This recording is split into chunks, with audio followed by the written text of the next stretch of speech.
Hey everybody, we are going to talk about law today. There's a couple of different aspects. We're going to talk about just criminal and civil law first, and then we're going to talk about patients' rights and litigation related to patients' rights, and then we're going to talk about contracts.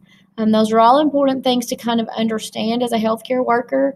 Law is very important, and it kind of impacts everything we do every day. So let's get started. And I apologize for my voice. I'm a little under the weather today. So first we're going to talk about criminal law.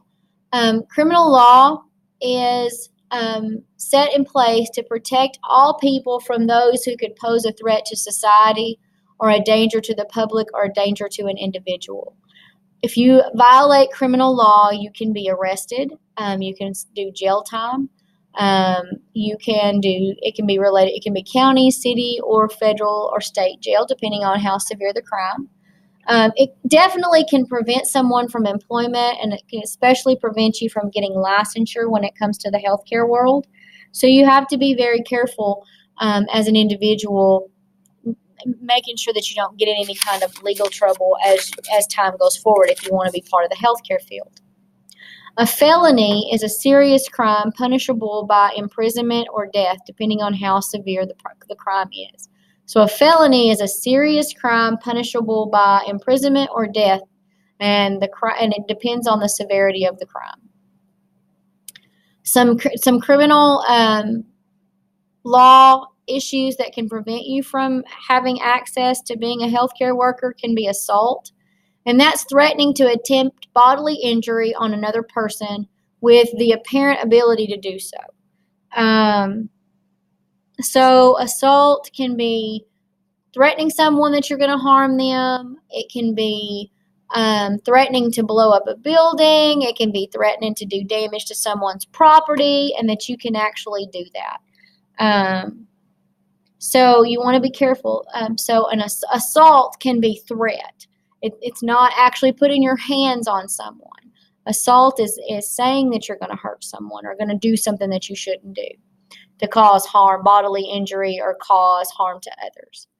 Now, battery is actually putting your hands on another person, unlawfully touching another person without consent. So battery can be lots of things. It could be hitting someone. It could be pushing someone. It could be touching someone inappropriately. It could be lots of different aspects, but that's actually putting your hands on someone. Where assault is threatening to, battery is actually putting your hands on someone. Misuse of narcotics. So let me go back for a second. I do want to say something. Why would they not want to give license or allow someone to be employed who's been arrested for assault or been charged with and convicted of assault and or battery? The reason why is we don't know how you're going to behave in the work environment or how you're going to treat someone else. So that is definitely will impact your ability to work, is if you have caused bodily harm to someone else. We don't know if the situation arises, would you do that again, and would you harm a patient or another coworker?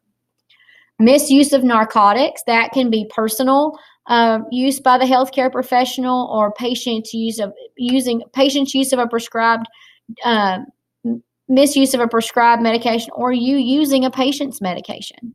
So there are times in the healthcare profession where people have been convicted of taking a pain medication instead of giving it to the patient. They would give the patient either saline, or they would give them something that wasn't their actual pain medicine.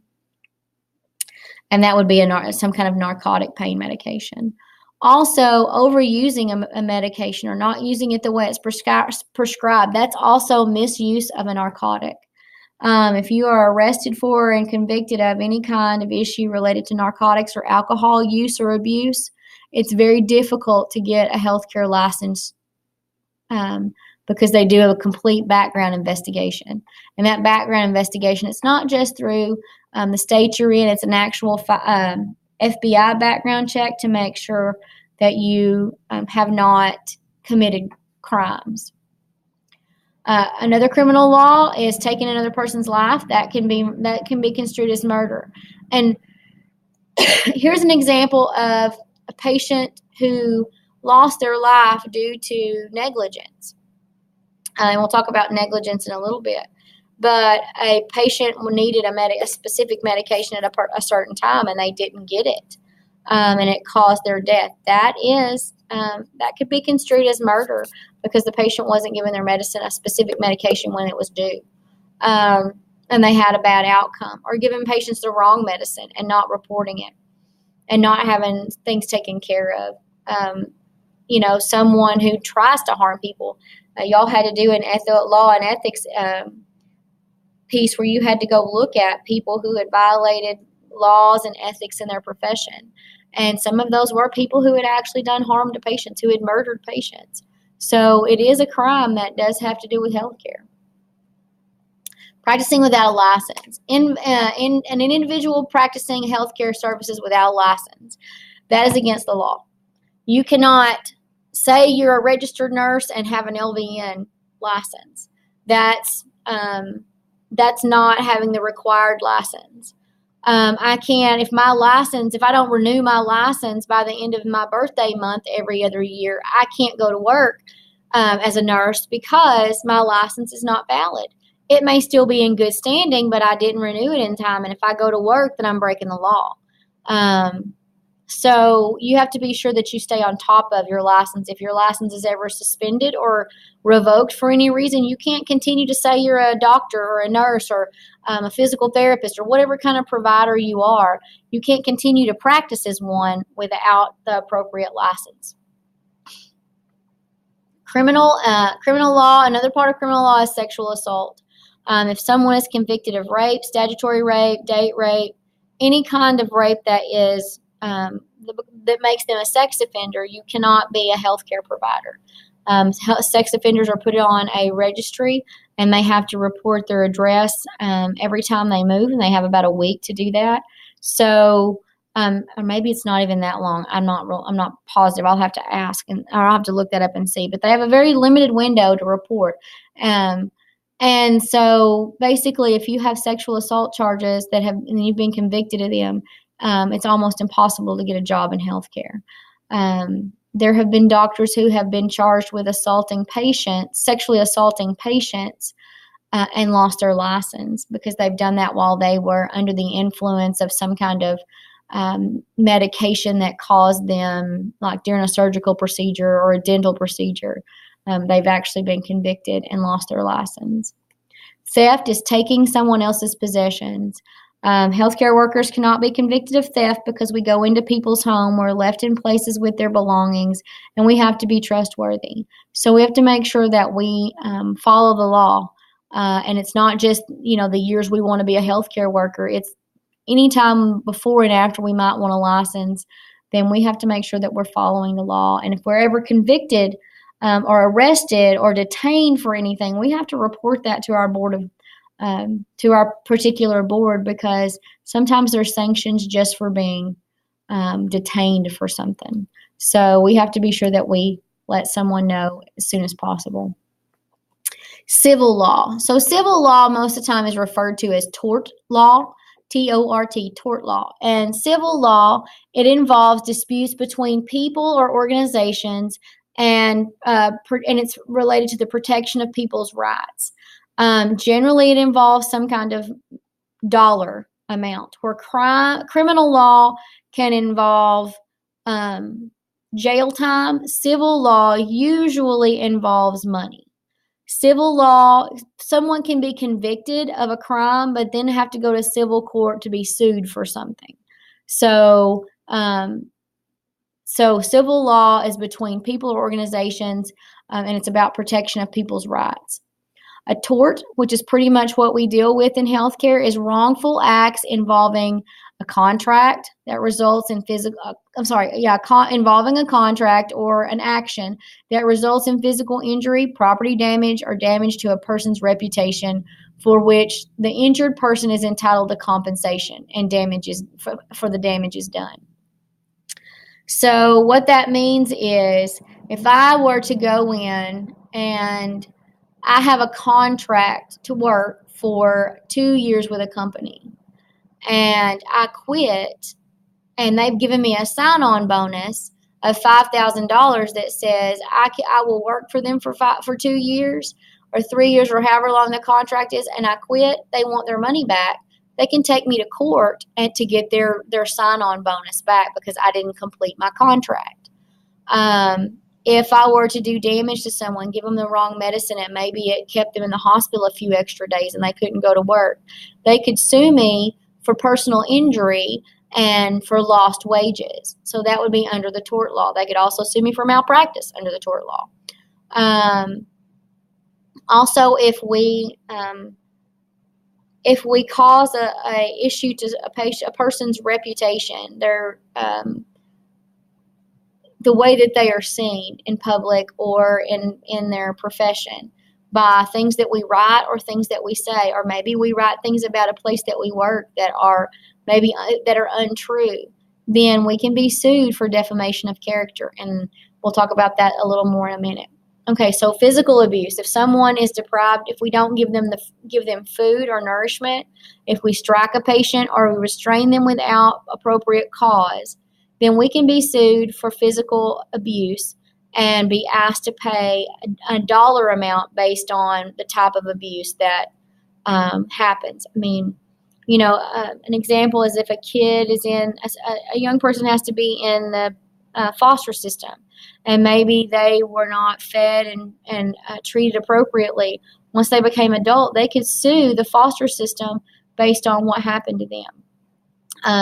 If I restrain a patient just because they're getting on my nerves, then that basically I can go to jail for that, but I also could be asked to pay. I could also be sued under a tort law, under civil law, so that they could be given money for that. Sexual abuse, any kind of sexual harassment or unwanted sexual touching or any kind of act that makes someone feel like they are uncomfortable and are being touched or treated inappropriately, people can be sued for that. And that's happened a lot. If you watch the news over the years, that's happened frequently due to people, businesses or places that have kind of swept it under the rug, and then people have gone back and sued the company for allowing sexual harassment to happen in the workplace. So sexual abuse or sexual harassment is another thing that can be a criminal law, but also people can sue them for a dollar amount because it happened. Verbal abuse, swearing, talking harshly, teasing or making fun of or bullying patients, it definitely can get you a civil lawsuit for being verbally abusive to patients. Physical and emotional abuse of patients is there's no reason for it, and you definitely can be sued for that. Defamation of character. So that's statements that cause injury to a person's reputation. If I were to talk about someone I worked with and say how horrible of a nurse they were and how many mistakes they made, and if it was untrue, they could sue me for that. And if I just said it to people, that would be slander. I'm sorry, that would be, yeah. So if I say I put on the internet that someone I used to work with was a horrible nurse that risked patients' lives, that didn't know what they were doing, they didn't complete their education appropriately, and that they just said horrible things on them on Facebook, on Twitter, on Instagram, on Snapchat. If I was using social media and talking and telling lies about someone, then that can be what's called libel. Libel is untrue written statements that cause personal injury or injury to a person's reputation. Slander is untrue spoken statement that could cause personal injury. Maybe I used to work with someone I didn't like. When they called me for a reference, I told them that, you don't want to hire them. They're a horrible nurse.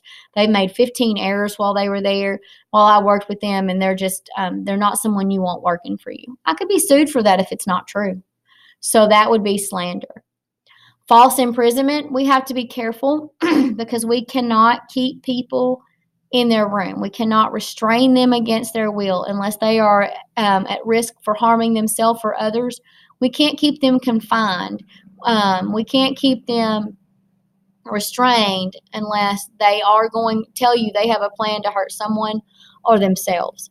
And in that instance, we can keep them contained or confined in a situation or a certain area until the police or and MHMR arrive.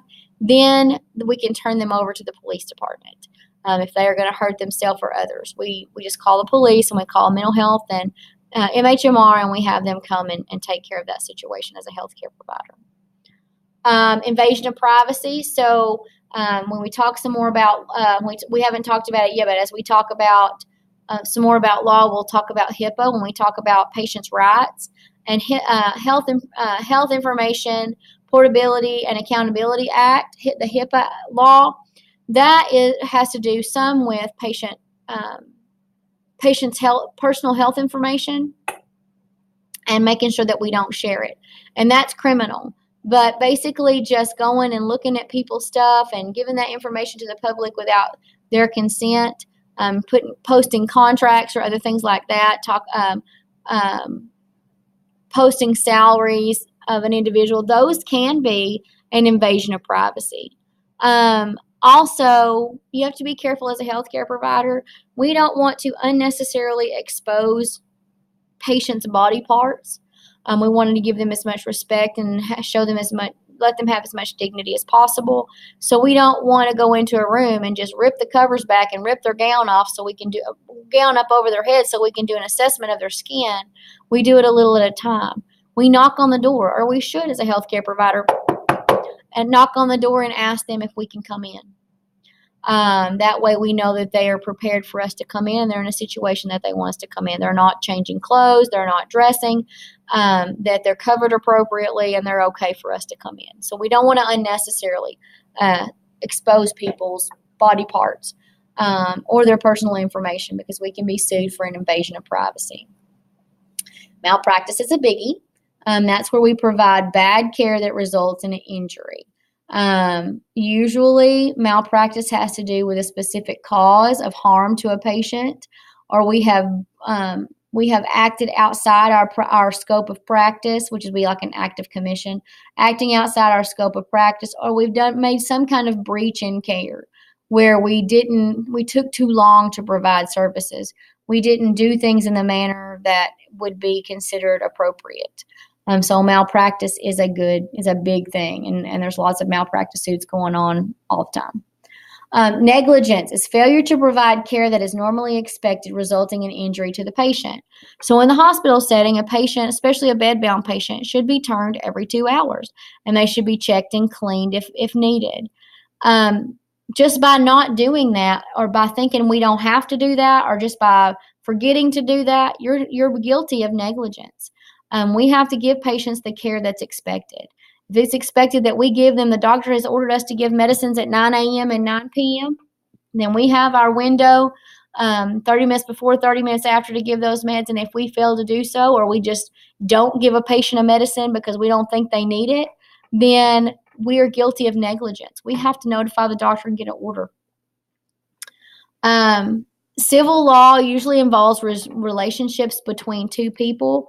And torts generally need to be reviewed by an attorney and potentially by a judge.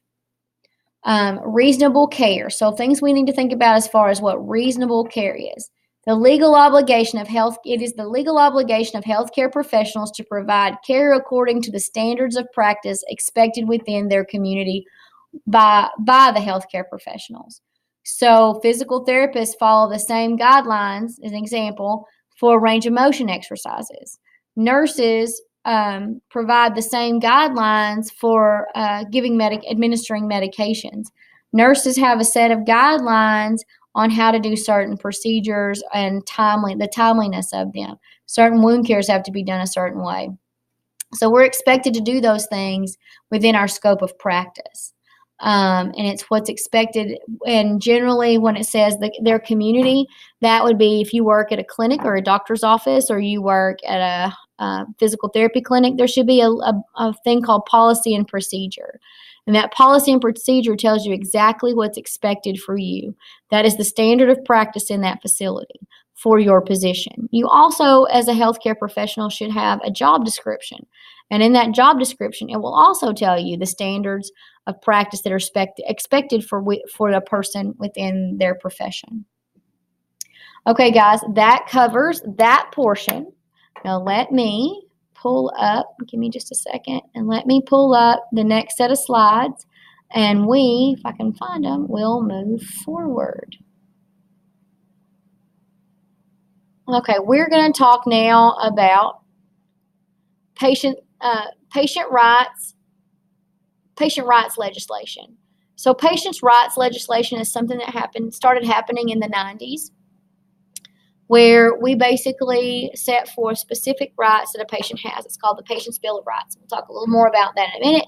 And you're actually going to do a little research assignment on Patient's Bill of Rights. And basically, you're going to Google what Patient's Bill of Rights is, and then you're going to look at it and tell me if your rights have ever been violated as a patient. So patient rights legislation. Patient's Bill of Rights. It was set forth for the healthcare consumer. So that would mean a healthcare consumer means the person who's receiving the care, the person who's purchasing the care. The Consumer Bill of Rights and the Consumer Responsibility. So not only does the Bill of Rights give you rights as a patient to be treated fairly, to be treated justly, for you to not and for you to have an active role in your care, it also has responsibilities for the patient. And some of those responsibilities are like taking your medication as ordered, following treatment plans. Those are things that basically were set forward so that the medical professional has standards that they have, but also that patients know what's expected of them and what rights they have in their care. The Omnibus Budget Reconciliation Act, it was enacted to kind of help COBRA insurance. So what COBRA insurance means, and what the Consolidated Omnibus Reconciliation Act is, it's a landmark federal law that provides continuous coverage of group health benefits to an employee and their families upon discharge, which means if you're fired or you leave employment, you have the ability to purchase insurance and for at least 90 days. COBRA maintains health benefits upon the occurrence of certain qualifying events, so that the coverage would normally be terminated. So if I went on Family Leave Act and I needed insurance past those 12 weeks, I also would have the opportunity to COBRA my insurance. And that just means COBRA just basically means that I can pay for insurance benefits until I can go back to work. But I probably have to pay for the entire premium. So what happened with this is the lawmakers agreed to give displaced workers a 65% advance and a refundable tax credit that they can use to pay for their health insurance for their consolidated omnibus or their COBRA. So that's what Consolidated Omnibus Budget Reconciliation Act, that's what COBRA stands for. Consolidated Omnibus Budget Reconciliation Act. That's what COBRA means. And it was set forth so that people who leave a job or for some reason might have an interruption of healthcare benefits, they could continue to pay for their care or their insurance. Patient Self-Determination Act. The Patient Self-Determination Act, it's available in most nursing homes and to patients. And basically what it does is it is a federal law, and compliance is mandatory for all healthcare professionals for the patient to have the right to determine how their healthcare decisions are made. So it gives me the right to say, I don't want that treatment, or I don't want I don't want life continuing treatment. I want to stop treatment. That's what that Patient Self-Determination Act does. It gives you the ability to say, hey, I have a living will and I expect you to abide by that. I have an advance directive and I expect you to adhere to that. So those were things. And if you don't know what a living will is, it's basically when you are of sound mind and body, you determine how you want your end of life to happen, what you want to do, what you expect should happen with your not just your medical care, but also with your finances, with your home, with all of those kind of things. Who's going to take care of it? And an advance directive is based on medical. It's based on medical care. Who's going to? At what point do they stop treating you? That's what an advance directive is. It's when you're healthy, you decide at what point treatment will stop. Now we're going to talk about Health Information Portability and Accountability Act, or HIPAA. HIPAA was enacted in the 90s to help patients have better access to their insurance information, to be able to transfer their care from one facility to another or from one doctor to another, for specialists to be able to get records easier. And inside that HIPAA Act, or the Health Insurance Portability and Accountability Act, they also talked about patient privacy. It explains what patient health information is. Patient health information includes your name, your date of birth, your address, your social security number, your telephone number, your insurance information, your disease processes. Those are all part of your patient health information. And that's private health information that can't be shared unless you agree to allow it to be shared, which means I couldn't go up to your doctor as your teacher and ask for information about you. They could not give me any information unless you had signed a form that said it was okay. So it protects you. Now, if you are a minor, your parents or your guardian has to take care of that for you. So you have to think about that way, that once you turn 18, you're responsible for who sees your insurance, who sees your health information, and how that access is granted. So do you want your health information? Who do you want to be able to call and ask about? And so, like for my grandkids, I'm listed on their HIPAA form so that I can call if there's something going on and they can give me information about my grandkids. Okay, so the Patient's Bill of Rights was first enacted in 1973, but then it was revised in 92. The Statement of Rights is a statement of rights that patients are entitled to while they are in the care of a physician or a hospital. It includes, and I would remember this, it includes the choice of providers. I can choose who takes care of me. It includes confidentiality and how my information is used. Information disclosure, who gets access to it. Who participates in the treatment decision? Do I want just myself? Do I want my child to be part of it? Who's going to participate in my treatment decision? And it gives me the right to be respected by all persons involved in my care, so that I feel confident. And that's really how it started. The way it started was so that patients had a say in their care.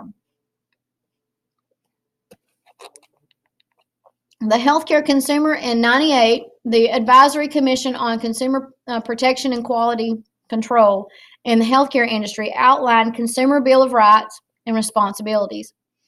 The Consumer Bill of Rights was to help the consumer build confidence in their care and the provider of their care, to support the healthcare provider and the patient provider relationship, and help patients have that open access to choosing their provider and then also communicating with them. It emphasizes the role of the consumer with regards to health improvement. So basically, it starts to put some of those responsibilities back on the patient, saying that if you're ordered a treatment, that you'll try it and that you'll at least work towards that goal. You know, if you're a new diabetic, part of that role of the consumer with regards to the care is adhering to the medications they're prescribed and eating healthy, eating that diabetic diet. That's part of what that the Healthcare Consumer Act was about. So the Consumer Bill of Rights, the information disclosure, it helped also, along with HIPAA, determine who could get information. It helped you choose your providers, access to emergency services. There's something called EMTALA, EMTALA, and it's emergency treatment for adults and then people who are in labor. It basically meant that if you needed treatment, I couldn't refuse care to you. I had to stabilize you, whether you could pay for it or not. If you were in labor, we had to treat you. We would treat you whether you could afford it or not. We would take on that as a facility. So that's that access to emergency services. We encourage patients on the Consumer Bill of Rights to be active in their treatment decisions, to be informed, to know what's going on and what the positives are and the negatives are, and what could happen with or without treatment. So that informed consent fell under that. Respect and non-discrimination, not discriminating sort of like based on those ethical values, not discriminating based on race, gender, age, culture, religious belief, not discriminating based on any of those issues. Also, adhering to that HIPAA law, where confidentiality of health information was kept specific and it was only shared with those in which the patient approved. Also, it gave you the ability to complain about care to either Medicare or the insurance provider or the facility, and you could appeal a decision. If you felt like you were being billed too much and the insurance company said no, it was okay, it actually gave you an appeals process to continue to go down. Now let's talk about the consumer responsibility. So every patient has rights, but they also have a responsibility to do their best to adhere to healthy habits, eat well, take care of yourself, to participate in their healthcare decision. If they're not going to do something, they need to tell the doctor they're not going to do about it. They're not going to do it. To communicate relative information to the healthcare provider. If you can't afford the medication, you have to tell them so they can give you something different. If you can't get back and forth because you don't have transportation for a treatment, then you have to let them know, and then you have to do something else. Avoid knowingly spreading disease. Not spreading anything communicable, which could be flu, pneumonia. If it's a bacterial pneumonia, not spreading sexually transmitted diseases, not spreading bloodborne pathogen diseases, being careful about that. Recognizing the risk and limitations of medical care. So that goes back to that informed consent, knowing what the treatment will help you with, but also what it may not help you with, or what would happen if you didn't get the treatment at all. Also, you have to know about your own health insurance plan.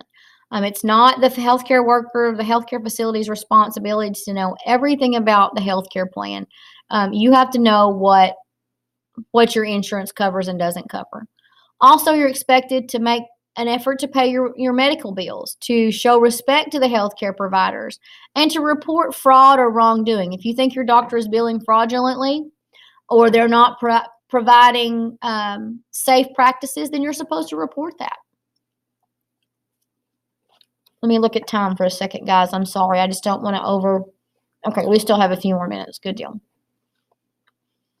Okay, so patients, so the Healthcare Consumer Bill of Rights was used to develop health insurance plans. Now, that one, it's kind of funny to think about that, but it really was. It was used to help develop health insurance plans, to help them cover preventative treatment, to help them cover care that it might not have covered before.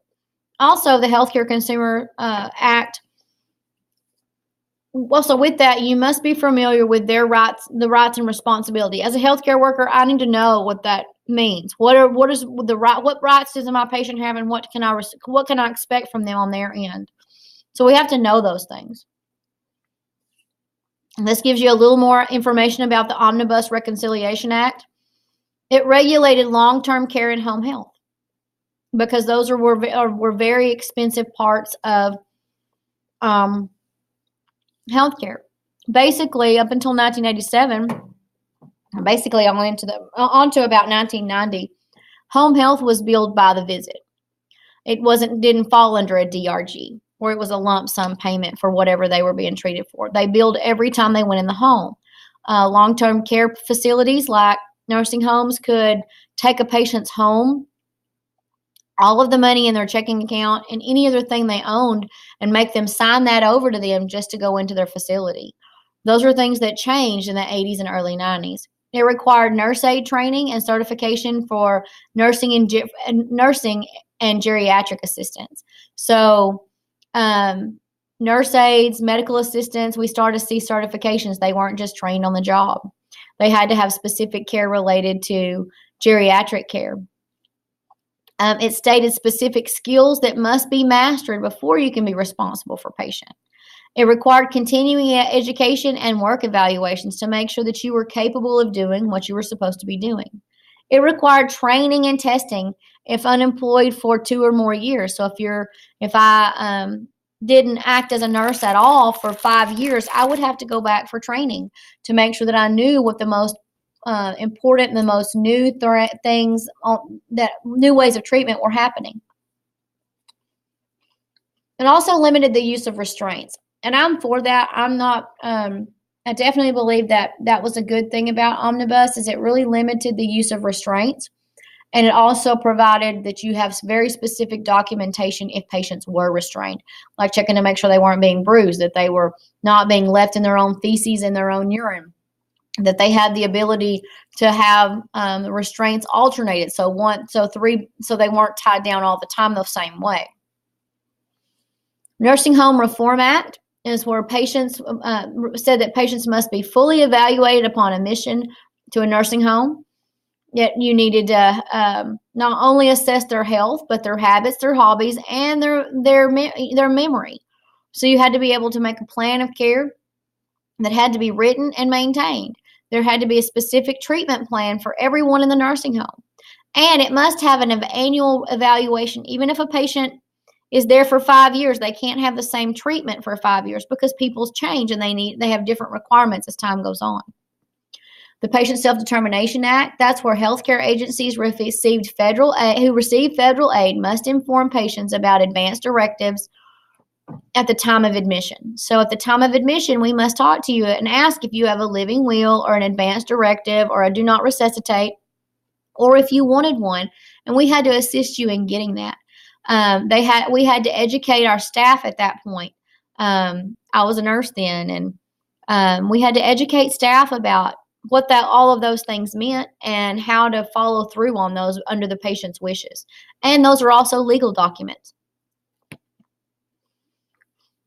So we'll talk a little more about HIPAA. It protects the individual medical information from patients. Some of those things that are protected are their name, their address, their diagnosis, their security of that information, along with their insurance information, telephone number, very specific things. It gives patients more control over their health information. You have to sign for the release of your health information for us to be able to share it with anyone. It also set forth that only people had access to your health information and only the parts that they need. So if you're getting home health or you're getting physical therapy for a hip fracture, you don't necessarily need health information from 20 years ago. You just need it related to that one illness. It made everyone be very meticulous and very careful about how records were housed. We made sure that we didn't leave things laying around where people could see your information. And if we do, it's punishable by law. It's not just punishable for money, it's also punishable by jail time. It also gives more choice to the patient. It also gives them the right to get a copy of their patient record. So those were important things that basically prior to, a doctor didn't have to give you your medical record or a copy of it. Or if they were going to, they could charge you a ridiculous amount of money for it. And now, there are specific guidelines set for that. It permits the release of information needed to protect the public as well. So if someone has a communicable disease, there is a list, and by the Texas Department of Health or the Department of Health, the U.S. Department of Health, they are illnesses or diseases that must be reported. It must be reported immediately. Those would include things like tuberculosis or meningitis or measles or mumps. Those are things we have to report basically immediately. Sexually transmitted diseases have to be reported. And because it protects the community at large, the rest of the community from injury.